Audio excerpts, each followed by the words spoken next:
నేను మీ నాగబాబుని. మన దేశంలో కులం అనేది మనకి నచ్చినా నచ్చకపోయినా ఒక సోషల్ రియాలిటీ. కులరహిత సమాజం కోరుకోవటం ఒక ఐడియల్ థాట్. అది చాలా ఉన్నతమైన ఆలోచన. మనం గుర్రం జాషువా గారు చెప్పిన విశ్వనరుడు అనే పరిణితి అందరికీ వచ్చిన రోజు మనకు అసలు రాజకీయ పార్టీలు అవసరమే లేదు. నేను కాపు కులంలో పుట్టాను. నా కులం మీద నాకు గౌరవం ఉంది. అయినా వేరొకరిని కించపరచినంత వరకు ఎవరి కులం మీద వాళ్ళ గౌరవం అభిమానం ఉండటం నేరం ఏమీ కాదు కదా. అయినా కులం అనేది అందరికీ బై బర్తే కానీ ఎవరికి బై చాయిస్ కాదుగా. మనం ఎక్కడ పుట్టాలో మనం నిర్ణయించుకోలేం, కానీ ఎలా బతకాలో అది మాత్రం మనం నిర్ణయించుకోవచ్చు. బట్ రాజకీయాల్లో ఐడియల్ సినారియోస్ కన్నా ప్రాక్టికల్గా ఉంటూ రియలిస్టిక్గా మాట్లాడాలి కాబట్టి కులం అనే రియాలిటీ గురించి మాట్లాడక తప్పదు. అందుకే పవన్ కళ్యాణ్ గారు ఎంతగానో ఆలోచించి జనసేన మూల సిద్ధాంతాలు ఒకటైన కులాలను కలిపే ఆలోచన విధానం గురించి చెప్పారు. మన సమాజంలో పెద్ద సంఖ్యాబలం ఉన్న కులాలు చిన్న సంఖ్యలో ఉన్న కులాలను భుజం తట్టి ప్రోత్సహిస్తే మనకి సామాజిక న్యాయం అనేది ఆటోమేటిక్గా జరుగుతుంది. అందుకే కళ్యాణ్ గారు ఒక మాట అన్నారు, రాష్ట్రంలో అధిక శాతం జనాభా ఉన్న కాపులు ఒక పెద్దన్న పాత్ర పోషించాలి అని. దీనికి మంచి ఉదాహరణ మొన్న జనసేన పార్టీ పోటీ చేసిన అనకాపల్లి అసెంబ్లీ సీటు. అక్కడ 40% కాపులు ఉన్నా కూడా జనసేన ఆ సీటుని ఒక బీసీ సోదరుడైన గౌర సామాజిక వర్గానికి చెందిన శ్రీ కొణతాల రామకృష్ణ గారికి ఇచ్చింది. కళ్యాణ్ గారు చెప్పినట్లుగానే కాపులు గౌరలు కలిసిమెలిసి పనిచేసి ఆ సీటుని గెలిపించుకున్నారు. అసలు జనసేన మీద కులముద్ర వేసి విషం చిమ్ముదామని చూసి ఎవరైనా ఈ ఒక్క ప్రశ్నకు సమాధానం చెప్పగలరా? 40% కాపులు ఉన్న నియోజకవర్గంలో 20% ఉన్న గౌర సోదరులకు టికెట్ ఎందుకు ఇచ్చాం? అలాగే విశాఖపట్నం సౌత్లో కూడా కుల సమీకరణాలు పక్కన పెట్టి బీసీ యాదవ సోదరుడికి సీట్ ఎందుకు ఇచ్చాం? ఎందుకంటే మేము కులాలను కలుపుతూ ముందుకు వెళ్ళాలి అని మనసా వాచా కర్మణ నమ్మేవాళ్ళం కాబట్టి. కళ్యాణ్ గారి సిద్ధాంతాలను జనం కూడా నమ్మారు కాబట్టి వైజాగ్ సౌత్లో జనసేన అభ్యర్థి వంశీకృష్ణ యాదవ్ గారికి రాష్ట్రంలోనే అత్యధిక శాతం ఓట్లు వచ్చాయి. ఎందుకంటే ప్రూఫ్ ఇంకేం అవసరం లేదు. అయినా వైసీపీలోని నాయకులకి ఒక మునిశాపం ఉంది.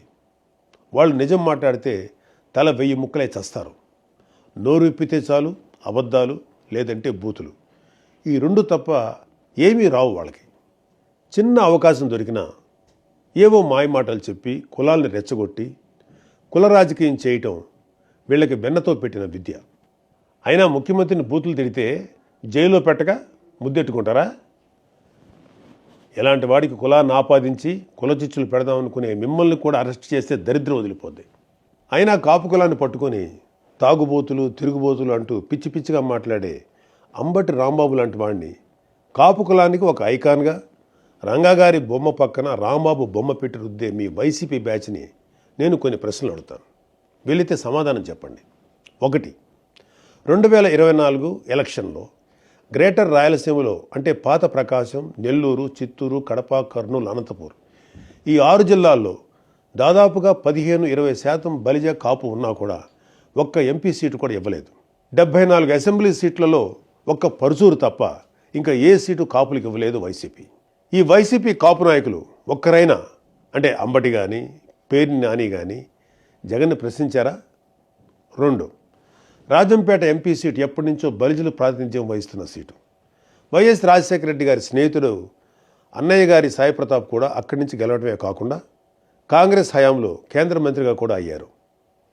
అలాంటి సీట్ని జగన్ మిథున్ రెడ్డికి 2014లో కట్టబెడుతుంటే మన టైగర్ అంబటి, లయన్ పేర్ని లాంటి వాళ్ళు ఎక్కడ నిద్రపోయారు? 3.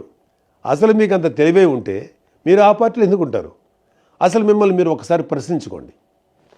పవన్ కళ్యాణ్ గారిని ఓడించమని పిఠాపురంకి మిథున్ రెడ్డిని పంపాడుగా, అదే బూతులు తిట్టడానికి ప్రెస్ మీట్ పెట్టమని మిమ్మల్ని పంపేవాడు.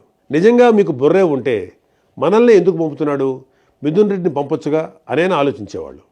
4.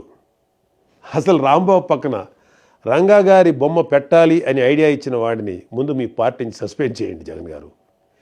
మీ 11 సీట్లలో 6 సీట్లు పోయే ఐడియా ఇది.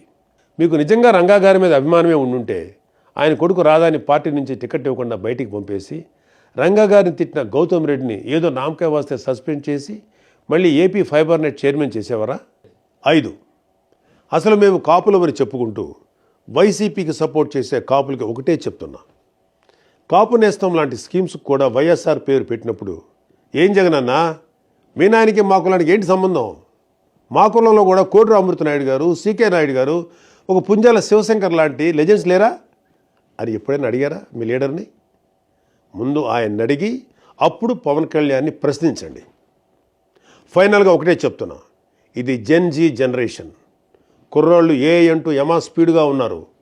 మీరు ఇంకా రాంబాబు అంటూ రాజనాల కాలం నాటి రాజకీయం చేస్తామంటే మీకు నెక్స్ట్ టైం ఈ 11 కూడా రావు. ఆలోచించుకోండి. జై హింద్.